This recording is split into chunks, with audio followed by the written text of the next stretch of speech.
Travel with സുനുവിൻ്റെ സത്യം തേടിയുള്ള ഇന്നത്തെ അധ്യായത്തിലേക്ക് ഏവരെയും ഹൃദയപൂർവ്വം സ്വാഗതം ചെയ്യുകയാണ്. ഇന്ന് ഞാൻ നിങ്ങളോടെല്ലാവരോടും ഒരു ചെറിയ അപേക്ഷയോട് കൂടിയിട്ടാണ് ഞാനിന്ന് നമ്മളുടെ വീഡിയോ ചെയ്യാനായിട്ട് പോകുന്നത്. നമ്മളുടെ വീഡിയോ കേൾക്കുന്ന സഹോദരങ്ങളുള്ള എല്ലാ സഹോദരിമാരുള്ള എല്ലാ സഹോദരന്മാരും, മക്കളുള്ള എല്ലാ മാതാപിതാക്കളും ഇത് തങ്ങളുടെ മക്കൾക്കായിട്ടും സഹോദരന്മാർക്കായിട്ടും സഹോദരിമാർക്കായിട്ടും ഈ വീഡിയോ നിങ്ങളൊന്ന് ഷെയർ ചെയ്യണം. എസ്പെഷ്യലി പ്രത്യേകിച്ചും ആലപ്പുഴ, പത്തനംതിട്ട ജില്ലയിൽ താമസിക്കുന്ന ആളുകൾ. കാരണം ഈ വീഡിയോ എത്തേണ്ട ആളുകളിലേക്കൊന്ന് എത്തേണ്ടത് വളരെ അത്യന്താപേക്ഷിതമാണ്, വളരെ അത്യാവശ്യമാണ്. കാരണം ഒരു ബൃഹത്തായ നോവലിനെ നമ്മൾ വായിച്ചിട്ടുള്ള കഥകളും കണ്ടിട്ടുള്ള സിനിമകളിൽ നിന്നൊക്കെ എത്രയോ വ്യത്യസ്തമായിട്ടുള്ള വളരെ തീക്ഷ്ണമായ ഒരു സഹോദരിയോടുള്ള ഒരു സഹോദരൻ്റെ സ്നേഹത്തെക്കുറിച്ച്, അല്ലെങ്കിൽ ആ ഒരു പ്രതിബദ്ധതയെക്കുറിച്ച്, സഹോദരിക്ക് വേണ്ടി തൻ്റെ ജീവിതം മാറ്റിവെച്ച ഒരു സഹോദരനെക്കുറിച്ചുള്ള ഒരു കഥയാണ് ഞാനിന്ന് നിങ്ങളുമായിട്ട് പങ്കുവയ്ക്കുന്നത്. അപ്പോൾ തീർച്ചയായിട്ടും ഈ കഥ അല്ലെങ്കിൽ ഈ സംഭവം മറ്റുള്ളവർ മാക്സിമം ആളുകൾ അറിയേണ്ടതാണ് എന്ന് എനിക്ക് തോന്നുന്നു. കാരണം ഇതിൻ്റെ ആ അന്തസത്ത അത്രമാത്രം തീക്ഷ്ണമാണ്, അത്രമാത്രം വേദനാജനകമാണ്, അത്രമാത്രം ആർദ്രമാണ്, നമ്മുടെ ഹൃദയത്തെ അത്രമാത്രം വേദനിപ്പിക്കുന്നതാണ്. രാഖിയും രമേശും സഹോദരങ്ങളാണ്. രമേശ് മൂത്തവനാണ്, രാഖി ഇളയ കുട്ടിയാണ്. ഇവർ വളരെ പാവപ്പെട്ട ആൾക്കാരാണ്, തീരെ പാവപ്പെട്ട വീട്ടിലെ കുട്ടികളാണ് ഈ രാഖിയും രമേശും. ആലപ്പുഴ ടൗണിനടുത്ത് തന്നെയാണ് ഇവരുടെ വീട്. ആലപ്പുഴ സിറ്റിയുടെ അടുത്ത് തന്നെ താമസിക്കുന്ന ആളുകളായിരുന്നു. വളരെ ചെറുതായിരുന്ന പ്രായത്തിൽ, അതായത് രമേശിന് 5 വയസ്സായ സമയത്ത്, അതായത് രാഖിക്ക് 3 വയസ്സിന് ഉള്ള സമയത്ത് ഇവരുടെ അച്ഛന് ഇവരെ ഉപേക്ഷിച്ച് പോയി. അച്ഛൻ ഉപേക്ഷിച്ച് പോകുവാനായിട്ടൊരു കാരണമുണ്ട്. അമ്മയ്ക്ക് വീടിന് അടുത്തുള്ള മറ്റൊരു ചെറുപ്പക്കാരനുമായിട്ട് ചെറിയ രീതിയിലുള്ള പ്രണയം ഉണ്ടെന്നല്ല, അങ്ങനെ ഒരു സംശയമല്ല, അത് വാസ്തവമായിരുന്നുകൊണ്ട് ആ ഒരു പ്രശ്നത്തിൻ്റെ പേരിൽ വഴക്കുണ്ടാക്കി അമ്മയെയും 5 വയസ്സ് തികയുന്നതിന് മുമ്പുള്ള ഒരു ആൺകുട്ടീനെയും 3 വയസ്സ് പ്രായമുള്ള ഒരു പെൺകുട്ടീനെ ഉപേക്ഷിച്ച് അവരുടെ അച്ഛൻ എന്നേക്കുമായിട്ട് എവിടേക്കോ നാട് വിട്ടുപോയി. ഭർത്താവ് നാട് വിട്ടുപോയ ആ തക്കം നോക്കി സന്തോഷവതിയായി ഈ രാഖിയുടെയും രമേശിൻ്റെയും അമ്മ. കാരണം അവർക്ക് ആകെ ഉണ്ടായിരുന്ന തടസ്സം ഭർത്താവായിരുന്നു. ഭർത്താവ് ഇതിൻ്റെ പേരിൽ വഴക്കിട്ടിട്ട് നാട് വിട്ടു പോയപ്പോൾ അവർ എന്ത് ചെയ്തു എന്ന് ചോദിച്ചാൽ, തൻ്റെ 5 വയസ്സും 3 വയസ്സും പ്രായമുള്ള ആൺകുട്ടീനെയും പെൺകുട്ടീനെയും തൻ്റെ സഹോദരിയുടെ വീട്ടിൽ കൊണ്ടാക്കിയിട്ട് അവരെന്ത് ചെയ്തു എന്ന് ചോദിച്ചാൽ, അവർക്ക് ഇഷ്ടപ്പെട്ട അവരുടെ പുരുഷനുമായിട്ട്, അവരുടെ കാമുകനുമായിട്ട് അവർ മറ്റൊരു ജീവിതം തേടിപ്പോയി.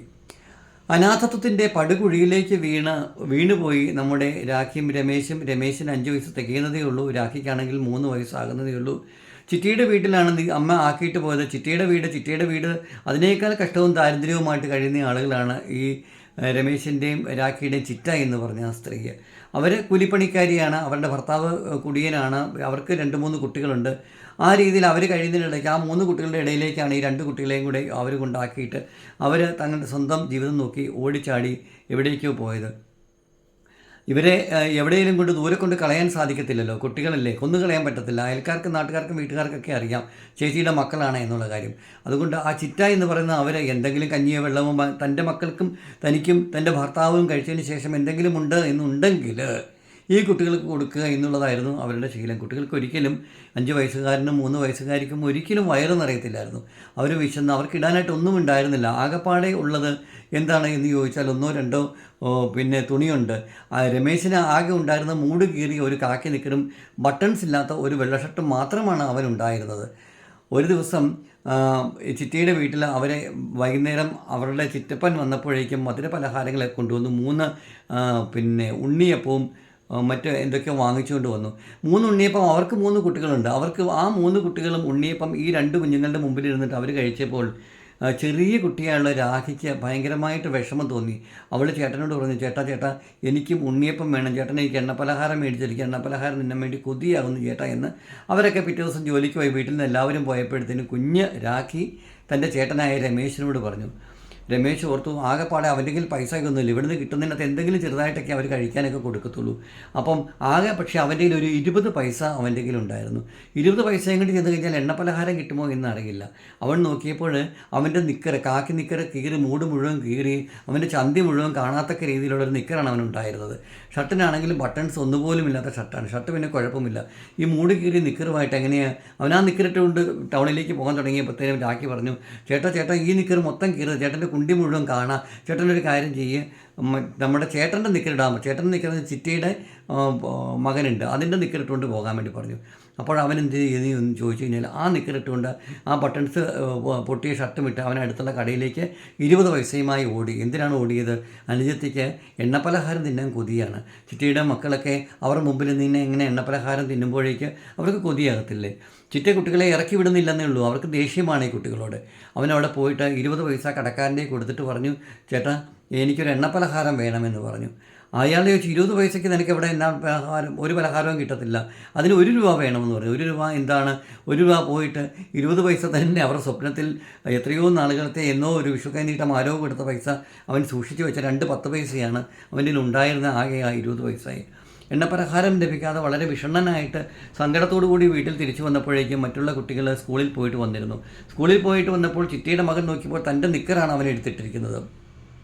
അവന് ദേഷ്യം സഹിക്കാൻ വന്നില്ല. നിന്ന് പിടിയാലെ അവൻ്റെ നിക്കറ് ഊരി വാങ്ങിച്ചോ കൂടാതെ ഇവൻ്റെ ആ കീറിയ നിക്കറുണ്ടല്ലോ, ആ കീറിയ കാക്കി നിക്കറും ആ ഒരു വെള്ള ഷർട്ടും ഉണ്ടെന്ന് അവൻ കൊണ്ടത് അടുപ്പിൽ കൊണ്ടിട്ട് അത് കത്തിച്ച് കളഞ്ഞു. ഇവന് ഉടുക്കാക്കൊണ്ടനായിട്ട് നിൽക്കേണ്ട ഗതികേട് വന്നു 5 വയസ്സുകാരനായ രമേശന്. കാരണം അവനൊന്നുമില്ല ഉടുക്കാനായിട്ട്, അവന് വേറെ മാറി ഉടുക്കാൻ ഒരു തുണി പോലുമില്ല അവന് ഉടുക്കാനായിട്ട്.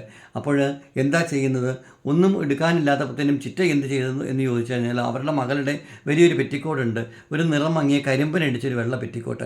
ആ പെറ്റിക്കോട്ട് എടുത്ത് കൊടുത്തിട്ട് പറഞ്ഞു, നീ ഇതിട്ടുകൊണ്ട് നിന്നാൽ മതി എന്ന് പറഞ്ഞു. നീ എൻ്റെ കൊച്ചിൻ്റെ നിക്കറിട്ടുകൊണ്ട് നീ കടയിൽ പോയതല്ലേ, അപ്പോൾ നിനക്ക് ഈ പെറ്റിക്കോട്ട് മതി, നീ ഈ പെറ്റിക്കോട്ട് ഇട്ടുകൊണ്ട് നിന്നാൽ മതി എന്ന് പറഞ്ഞു.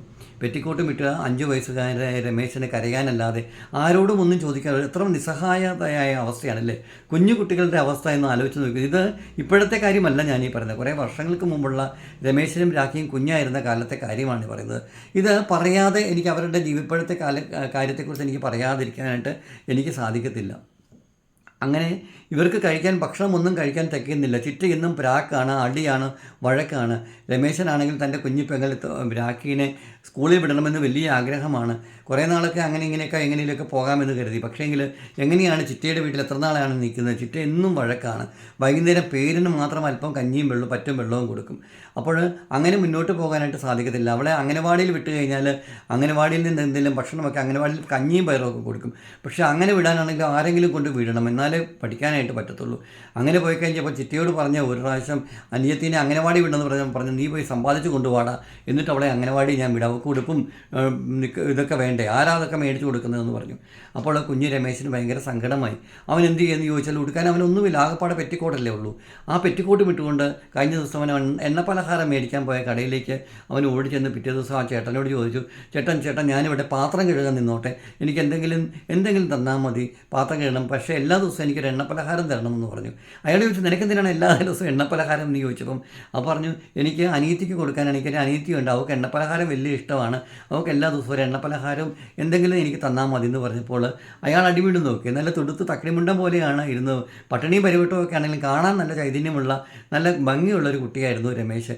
പണ്ടൊക്കെ നമ്മുടെ ഈ മാമാട്ടിക്കുട്ടിയമ്മയുടെ മുടിയില്ലേ, അതുപോലെ ക്രോപ്പായിട്ട് മുടിയൊക്കെ അങ്ങനെ വെട്ടിയ ഒരു ഇതാണ്. കണ്ടു കഴിഞ്ഞാൽ ഒരു പെറ്റിക്കോട്ടൊക്കെ ഇട്ട് നിന്ന് കഴിഞ്ഞപ്പോഴത്തേനും ഒരു പെങ്കൊച്ചിനെ പോലെ തന്നെയാണ്. അപ്പം എടാ നീ ആങ്കൊച്ചല്ല, നീ എന്തിനാ പെറ്റിക്കോട്ടൊക്കെ ഇട്ടുണ്ട് ഇങ്ങനെ വന്നേ പറഞ്ഞു. ചേട്ടാ എനിക്ക് ഉടുക്കാൻ വേറെ ഒന്നും ഇല്ലെന്ന് പറഞ്ഞപ്പം അയാൾ പറഞ്ഞു, സാരമില്ല, നീ പെറ്റിക്കോട്ട് ഇട്ടുണ്ടോ വന്നാൽ മതി, നീ വേറെ നിക്കറൊന്നും ഉടുപ്പൊന്നും ഉണ്ട്, നീ പെറ്റിക്കോട്ട് ഇട്ടുണ്ടോ എന്ന് എൻ്റെ കടയിലാണെങ്കിൽ അങ്ങനെയാണെങ്കിൽ നിനക്ക് ഞാൻ ജോലി തരാമെന്ന് പറഞ്ഞു. അങ്ങനെ രാധാകൃഷ്ണൻ എന്ന് പറഞ്ഞ ആ കടയുടെ മുതലാളി ആ പെറ്റിക്കോട്ടിട്ട 5 വയസ്സുകാരനെ രമേശന് ആ കടയിൽ ജോലി കൊടുത്തു. അങ്ങനെ അവിടുത്തെ പാത്രം കഴുകും, അവിടെ മേശയൊക്കെ തുടയ്ക്കും. എല്ലാ ദിവസവും അയാൾ അവന് 10 രൂപ വെച്ച് കൊടുക്കുമായിരുന്നു. ആ 10 രൂപ കൊണ്ട് അവന് ചിറ്റിയുടെ കൈ കൊണ്ട് കൊടുക്കും. ചിറ്റയ്ക്ക് ഭയങ്കര സന്തോഷമായി. 10 രൂപ കിട്ടും, ഒരു മാസം 300 രൂപയാണ്. ചിറ്റിയുടെ പിള്ളേർക്ക് അവിടെ അരിമ അടിക്കാനും മറ്റുള്ള കാര്യങ്ങൾക്കൊക്കെയാണ്. പിന്നെ പേരിന് മറ്റേ കൊച്ചിനെ, ഇളയ കൊച്ചിനെ രാഖീനെ അങ്ങനെ വാഴയിൽ വിടാനും മൂത്തവൻ ഇത് ചെയ്ത് വരുന്നുണ്ടല്ലോ. ഞാൻ ചുരുക്കി പറയുകയാണ്. അങ്ങനെ ആ കടയിൽ നിന്ന് 5 വയസ്സിൽ ആ കടയിൽ പോയി നിന്ന നമ്മളുടെ രമേശ് എന്ന് പറഞ്ഞ ആ ആൺകുട്ടിക്ക് ഒരിക്കലും പിന്നീട് 15 വയസ്സ് വരെ പാൻറ്റോ ഷർട്ടോ നിക്കറോ ഒന്നും ഇടാൻ മുതലാളി അനുവദിച്ചിരുന്നില്ല. അയാൾ അവന് പുള്ളിപ്പാവാടയും മഞ്ഞ ബ്ലൗസും വാങ്ങിക്കൊടുത്തു. പെറ്റിക്കോട്ടിൽ നിന്ന് മാറി അവൻ പുള്ളിപ്പാവാടയും മഞ്ഞ ബ്ലൗസും ഇട്ടുകൊണ്ട് ഒരു പെൺകുട്ടിയെ പോലെ അവിടെ ജോലി ചെയ്തു.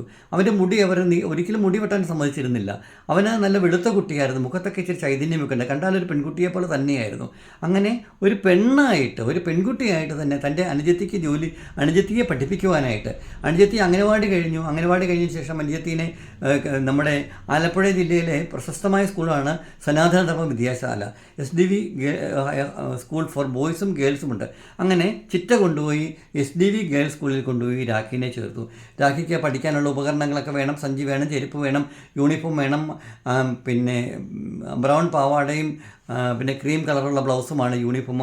അതൊക്കെ വാങ്ങിക്കണം, എല്ലാ കാര്യങ്ങളും ചെയ്യണം. അപ്പോൾ രമേശ് രാപകലില്ലാതെ ആ കടയിൽ, ആലപ്പുഴ ടൗണിലുള്ള ആ കടയിൽ ആർക്കും അറിയില്ലായിരുന്നു രമേശ് ഒരു ആൺകുട്ടിയാണെന്നുള്ള കാര്യം. അവരുടെ പേര് തന്നെ മാറ്റി, രമേശിൻ്റെ പേര് മാറ്റി അവർ രമണി എന്നാക്കി. അങ്ങനെ രമണി എന്ന പുള്ളിപ്പാവാടയും മഞ്ഞ ബ്ലൗസും ഇട്ട ആ പെൺകുട്ടിയായ ആൺകുട്ടി അവിടെ മേശ തുടയ്ക്കുകയും ആളുകൾക്ക് ചോറ് വിളമ്പി കൊടുക്കുകയും ചായ കൊടുക്കുകയും പലഹാരങ്ങൾ കൊടുക്കുകയും ചെയ്തു. ചിലരൊക്കെ രമണിയുടെ കവിളിൽ നുള്ളിയിട്ട് അവളോട് കിന്നിരിക്കാറുണ്ടായിരുന്നു. അവർക്കറിയില്ല രമണനാണ്, രമേശാണ് എന്നുള്ള കാര്യം. ഒത്തിരി പ്രാരാബ്ദങ്ങളും ബുദ്ധിമുട്ടുകളും മറ്റുള്ളവരുടെ ചൂഷണങ്ങളും ഒക്കെ രമേശ് ധാരാളം സഹിച്ചു. എല്ലാം സഹിച്ചത് തൻ്റെ അനുജത്തിക്ക് വേണ്ടിയിട്ടാണ്. കാരണം രമേശിന് സ്കൂളിൽ പോകാനും മറ്റുള്ള കാര്യങ്ങൾക്കൊന്നും മാർഗ്ഗമില്ല. അനുജത്തി പഠിക്കുന്നുണ്ട്, അനുജത്തിനെ എങ്ങനെയെങ്കിലും നന്നായിട്ട് പഠിപ്പിക്കണം. അവൻ്റെ ജീവിതത്തിൽ അവൻ്റെ കൂടപ്പിറപ്പൻ എന്നുള്ള ആ ഒരു ഇത് മാത്രമേ ആയിരുന്നു അവന് ഉണ്ടായിരുന്നുള്ളത്. ഒരിക്കലും ഈ പുള്ളിപ്പാവാടയും മഞ്ഞ ബ്ലൗസുമൊക്കെ ഇട്ടെങ്കിലും രമേശ് ഒരിക്കലും ഒരു ട്രാൻസ്ജെൻഡർ ആ രീതിയിലേക്കുള്ള ആളോ അങ്ങനെയൊന്നും ആയിരുന്നില്ല. പക്ഷേ അവൻ്റെ നടപ്പിലും ഇടിപ്പിലും ഭാവത്തിലും മറ്റുള്ളവർ അവനോട് പെരുമാറുന്ന ആ രീതി കൊണ്ടൊക്കെ അവനൊരു ചെറിയ രീതിയിൽ ഒരു പെണ്ണാച്ചിയെ പോലെയുള്ള ഒരു എന്താ പറയുക, ഒരു ചെറിയൊരു ചായ്വ് വന്നു ചേർന്നു. അത് സ്വാഭാവികമാണ്. അങ്ങനെ വന്നു ചേർന്നില്ലെങ്കിലേ അത്ഭുതപ്പെട്ടുള്ളൂ. കാരണം 5 വയസ്സ് മുതലൊരു പെൺകുട്ടി തീർത്തും പെണ്ണായിട്ട് തൻ്റെ അനുജത്തിക്ക് വേണ്ടിയിട്ട് അങ്ങനെ വളർന്നു വരുമ്പോൾ തീർച്ചയായിട്ടും അത് അങ്ങനെ ഇല്ലേ ആകത്തുള്ളൂ. പക്ഷേ ഇത്രയൊക്കെ ബുദ്ധിമുട്ടാണ്, ഇങ്ങനെയൊക്കെ കഷ്ടപ്പെട്ടിട്ടാണെങ്കിലും തൻ്റെ ആങ്ങള തനിക്ക് വേണ്ടി ഇങ്ങനെയൊക്കെ ചെയ്യുന്നുണ്ടെങ്കിലും ആദ്യമൊക്കെ രാഖിക്ക് അതൊരു പ്രശ്നമായിരുന്നില്ല.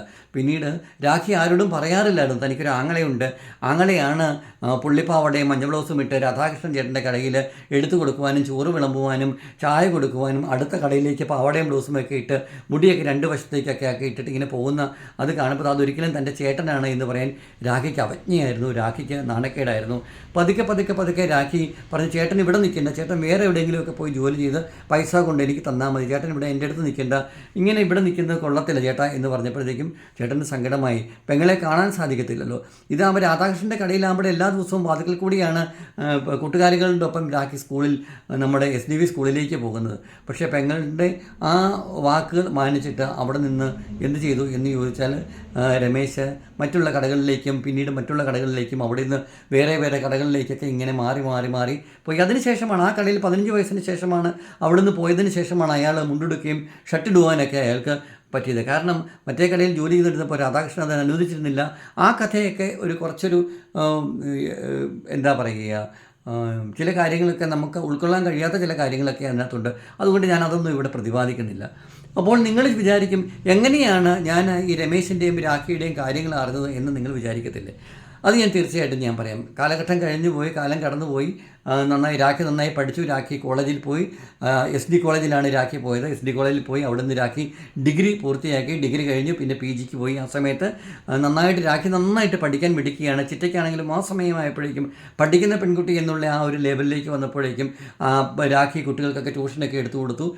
രാഖിയിൽ നിന്ന് ഒരു ചെറിയ വരുമാനമൊക്കെ ആ വീട്ടിലേക്ക് വന്നപ്പോൾ ചിറ്റയൊക്കെ രാഖിനെ അക്സെപ്റ്റ് ചെയ്തു. പക്ഷേ അവരാരും ഒരിക്കലും ഈ പെണ്ണാച്ചിയായിട്ട് എവിടേക്കോ ജോലി ചെയ്തിരുന്ന രമേശിനെ അവരാരും അക്സെപ്റ്റ് ചെയ്തിരുന്നില്ല. എന്നാൽ രമേശിൻ്റെ പൈസ അവരെല്ലാവരും അക്സെപ്റ്റ് ചെയ്തിരുന്നു.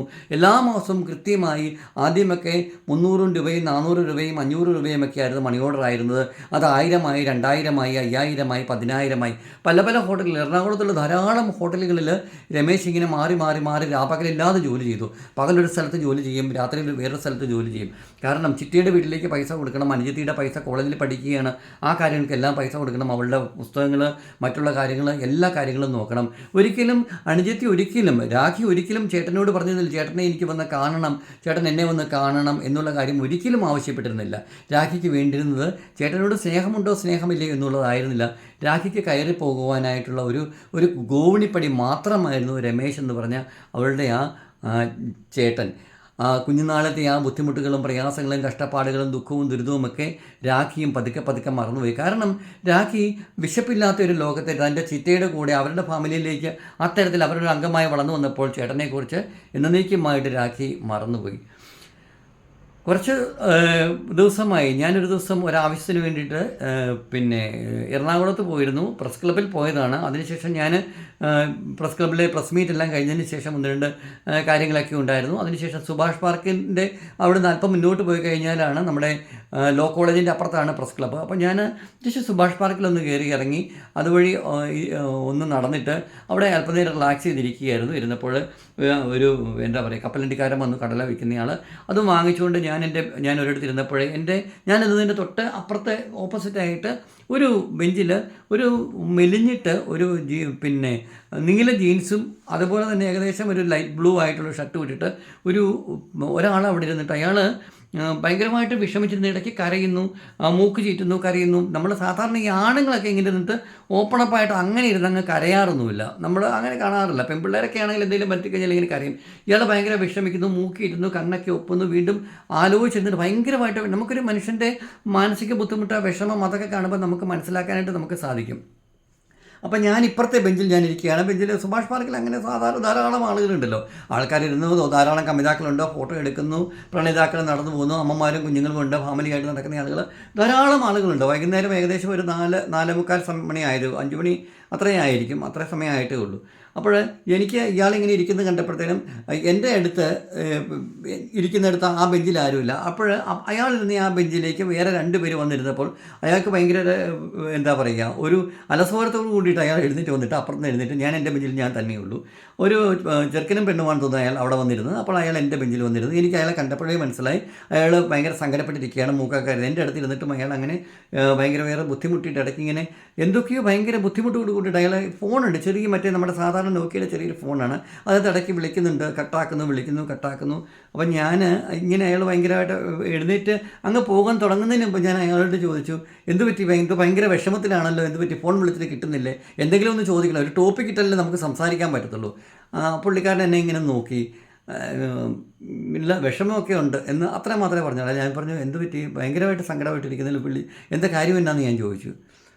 കാര്യമോ എന്നോട് അങ്ങനെയാണ് ചോദിച്ചു, കാര്യമോ അറിയണം, ഇന്ന് എൻ്റെ പെങ്ങളുടെ കല്യാണമായിരുന്നു, ഞാൻ പോയില്ല, എന്നെ വിളിച്ചില്ല, എന്നെ ആരും അറിയിച്ചില്ല. അപ്പോൾ ഭയങ്കര ദേഷ്യത്തോടാണ് പുള്ളി എന്നോട് പറയുന്നത്.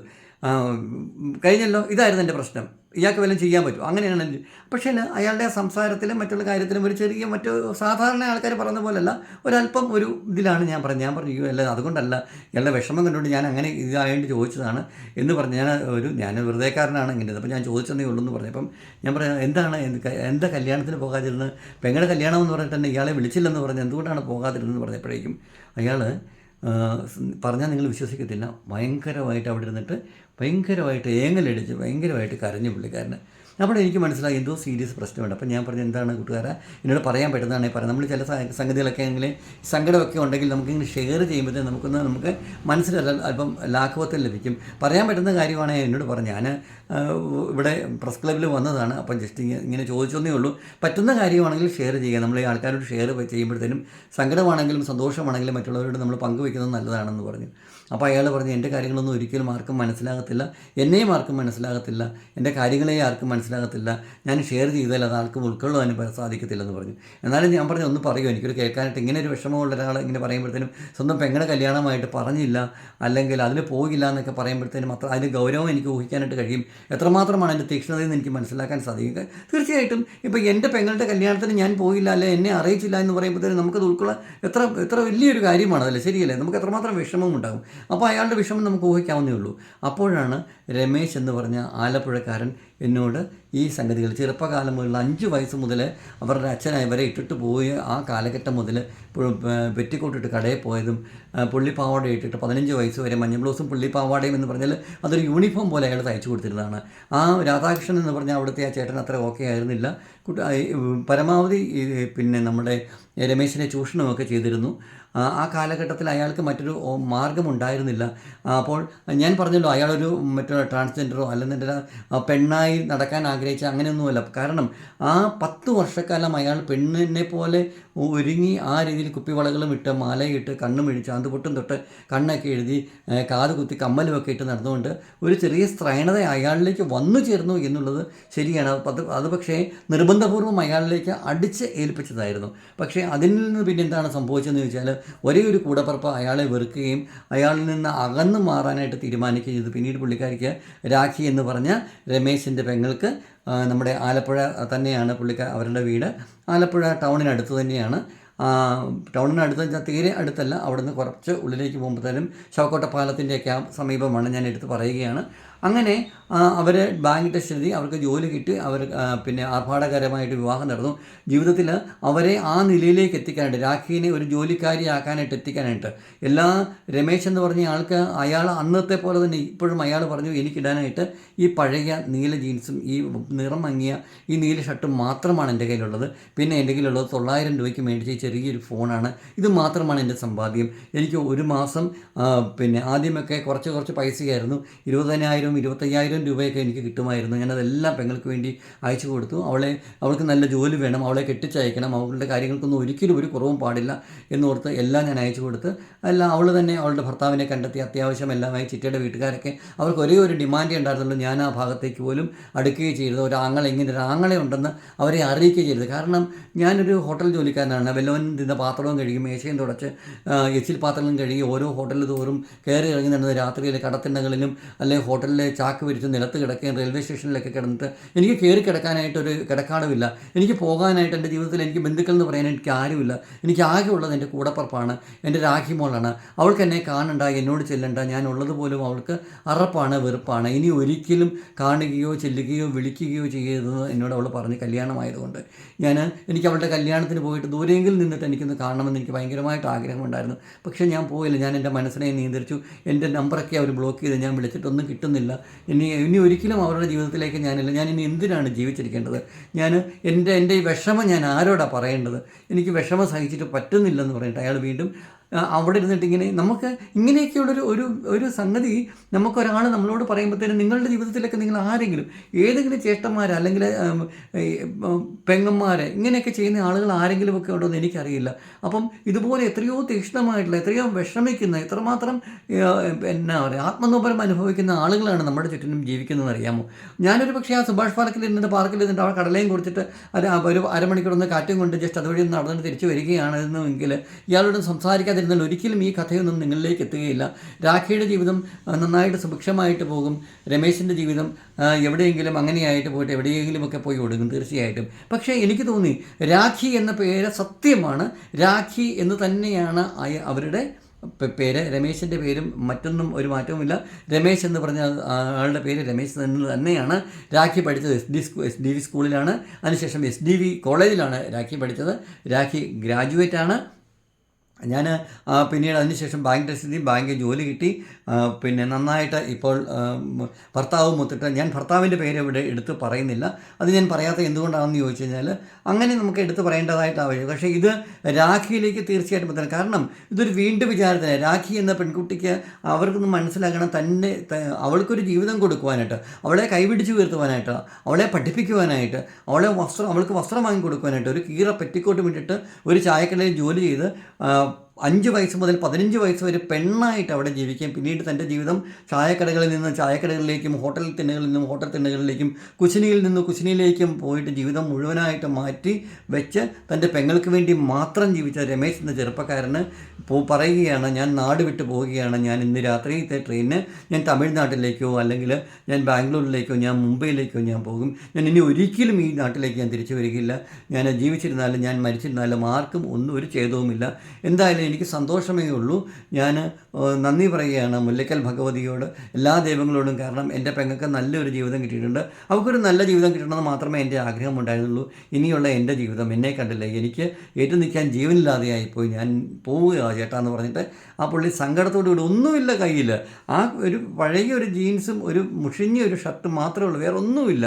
അയാൾ ഞാൻ പറഞ്ഞു, ചേട്ടാ മാഷ അങ്ങനെ പോകാതെ നമുക്ക് ജോലി ചെയ്ത് വേറെ നിങ്ങളെന്തിനാ അങ്ങനെ വിഷമിക്കുന്നത്, അവർ പോട്ടെ എന്ന് പറഞ്ഞിട്ട് അയാൾ എനിക്ക് മുഖം തിരികെയോ എന്നോട് സംസാരിക്കാനോ ഒന്നും നിൽക്കാതെ വളരെ വേഗം സുഭാഷ് പാർക്കിൻ്റെ വെളിയിലേക്ക് ഇറങ്ങി നേരെ മേനകയുടെ ഭാഗത്തേക്ക് അങ്ങ് നടന്നു പോവുകയാണ് ചെയ്തത്. ഞാൻ കുറച്ച് നേരോട് അതിങ്ങനെ ആലോചിച്ചുകൊണ്ട് അവിടെ ഇരുന്നു. ഞാൻ ഇയാൾ അവിടെ നിന്ന് കരയുകയും പറയുകയൊക്കെ ചെയ്ത് തൊട്ടപ്പുറത്തിരുന്ന ആളുകളൊക്കെ ഒന്ന് നോക്കുകയൊക്കെ ചെയ്യുന്നുണ്ടായിരുന്നു. അപ്പോൾ എനിക്ക് സത്യം പറഞ്ഞു കഴിഞ്ഞാൽ എന്താണ്, നമുക്ക് മനസ്സിന് ഭയങ്കര, അത് കേട്ട് കഴിഞ്ഞപ്പോൾ മനസ്സിന് ഭയങ്കര ഖനവും ഭയങ്കര സങ്കടവുമൊക്കെ. ആങ്ങളമാരുള്ള അല്ലെങ്കിൽ പെങ്ങന്മാരുള്ള ആങ്ങളമാരൊക്കെ ഇത് കേട്ടിട്ട് തീർച്ചയായിട്ടും നമ്മളൊന്ന് മനസ്സിലാക്കണം. നമ്മളുടെ ജീവിതം ഒരിക്കലും, ഇതിൽ നിന്ന് മനസ്സിലാക്കിയത്, നമ്മളുടെ ജീവിതത്തിൽ ഒരു പരിധി വരെയൊക്കെ തീർച്ചയായിട്ടും നമുക്ക് വേണ്ടി കൊണ്ട് ജീവിക്കാനായിട്ട് തയ്യാറാകണം. കാരണം ഇതുപോലെയൊക്കെ സ്നേഹത്തിന് വേണ്ടിയിട്ട്, സാഹോദര്യത്തിന് വേണ്ടിയിട്ടൊക്കെ മാത്രം ജീവിച്ചു കഴിഞ്ഞാൽ നമ്മളെ കറിവേപ്പില പോലെ, വെറും ചണ്ടികൾ പോലെ ചിലപ്പോൾ ആൾക്കാർ വലിച്ചെറിഞ്ഞിട്ട് അവർക്കൊരു നല്ല ജീവിതം വരുമ്പോഴേക്കും അവരവരുടെ ആ ജീവിതത്തിലേക്ക് കയറി പോകും. നമ്മളെ വെറും കയറി പോകാനുള്ള ഗോണിപ്പടികളായിട്ട് മാത്രം കാണുന്ന ആളുകളാണ് മിക്കവാറുമുള്ള ആളുകൾ. ട്രാവൽ വിസ്ഡമിൻ്റെ സത്യം തേടിയുള്ള യാത്രയിൽ ഞാൻ ഈ രാഖിയുടെയും രമേശിൻ്റെയും കഥ നിങ്ങളോട് പറഞ്ഞത് എന്താണെന്ന് ചോദിച്ചാൽ, എസ്പെഷ്യലി ഞാൻ പറഞ്ഞു ആലപ്പുഴ പത്തനംതിട്ട ജില്ലക്കാരാണെന്നുണ്ടെങ്കിൽ തീർച്ചയായിട്ടും നിങ്ങളിത് ഷെയർ ചെയ്യണം. കാരണം രാഖി ഇപ്പോൾ വിവാഹം കഴിച്ചു പോയിരിക്കുന്നത് പത്തനംതിട്ട ജില്ലയിലേക്കാണ്. രാഖി എന്ന് പറഞ്ഞ പെങ്ങൾ അല്ലെങ്കിൽ സഹോദരി തീർച്ചയായിട്ടും അറിയണം. സഹോദരത്തിന് ഇവിടെ ഒരു വിലയും കൽപ്പിക്കാതിരിക്കുന്ന ഒരു അവസ്ഥയാണ് ഉണ്ടായിട്ടുള്ളത്. എത്രമാത്രം ബുദ്ധിമുട്ടി ആ ഒരു സഹോദരൻ്റെ മാനസിക വിഷമങ്ങളും അദ്ദേഹത്തിൻ്റെ ആ ഒരു ജീവിതത്തിൻ്റെ ആ എല്ലാ അറിവായ പ്രായം മുതൽ 5 വയസ്സ് മുതൽ എന്നൊക്കെ പറയുമ്പോഴത്തേനും നമുക്ക് ഊഹിക്കാമല്ലോ, ഇത്രയും നാളുകൾ സ്വന്തം പെങ്ങൾ എന്ന് പറഞ്ഞിട്ട് മരിച്ച് ജീവിച്ച ഒരാളെ എത്ര നിഷ്കരുണമാണ് രാഖി. നിങ്ങൾക്ക് സ്വന്തമായിട്ട് നല്ലൊരു ജീവിതവും വലിയ ആർഭാടകരമായിട്ടുള്ള വീട്ടുകാരും ജോലിക്കാരനായ ഭർത്താവും വാഹനവും സൗകര്യങ്ങളൊക്കെ വന്നപ്പോഴേക്കും മറന്നു കളഞ്ഞത്. പെങ്ങളെ ഒരിക്കലും അങ്ങനെയൊന്നും ചെയ്യരുത്. ലോകത്തിൻ്റെ ഏത് കോണിലാണെങ്കിലും നിങ്ങൾക്ക് അയാളുടെ നമ്പർ അറിയാമല്ലോ, ആ നമ്പർ വെച്ചിട്ട് ട്രാക്ക് ചെയ്തിട്ടാണെങ്കിലും അല്ലെങ്കിൽ അതിന് സൈബർ സെല്ലിൻ്റെയോ പോലീസിൻ്റെയോ ആരുടെയെങ്കിലുമൊക്കെ സഹായം ചെയ്തിട്ട് അങ്ങനെ അയാൾ ദൈവതുല്യനാണ്. നിങ്ങൾക്ക് വേണ്ടി അത്രയും അയാൾ കഷ്ടപ്പെട്ടിട്ടുണ്ട്. ട്രാവൽ വിസ്ഡമിൻ്റെ സത്യം തേടിയുള്ള യാത്രയിലൂടെ ഞാൻ പറയുന്നതിനകത്ത് പരിമിതികളൊക്കെ ഉണ്ട്. അപ്പോൾ അത് തീർച്ചയായിട്ടും മനസ്സിലാക്കുക. നമ്മുടെ എല്ലാ കേൾവിക്കാരും തീർച്ചയായിട്ടും ഈ വീഡിയോ മാക്സിമം ഷെയർ ചെയ്യുക. നമ്മുടെ രമേശിനെ രാഖിയുടെ അടുത്തേക്ക് എത്തിക്കുവാനായിട്ട് ആ ജ്യേഷ്ഠാനുജ ചേട്ടൻ്റെയും അനുജത്തെയും ചേട്ടനും ഒരുമിക്കുവാനും മറ്റുള്ളവർ അവരെ മനസ്സിലാക്കുവാനും കഴിയട്ടെ എന്നുള്ള പ്രാർത്ഥനയോട് കൂടിയിട്ട് ഞാൻ വളരെ സങ്കടത്തോട് കൂടിയിട്ട് ഇന്നത്തെ വീഡിയോ ഇവിടെ വൈൻഡപ്പ് ചെയ്യുകയാണ്. നാളെ സത്യത്തിൻ്റെ മറ്റൊരു നേർക്കാഴ്ചയുമായിട്ട് നിങ്ങളുടെ മുന്നിലേക്ക് വീണ്ടും എത്തുന്നതായിരിക്കും. അതുവരെ ഏവർക്കും സ്നേഹത്തിൻ്റെ ഭാഷയിൽ നന്ദി, നമസ്കാരം. Thank you all.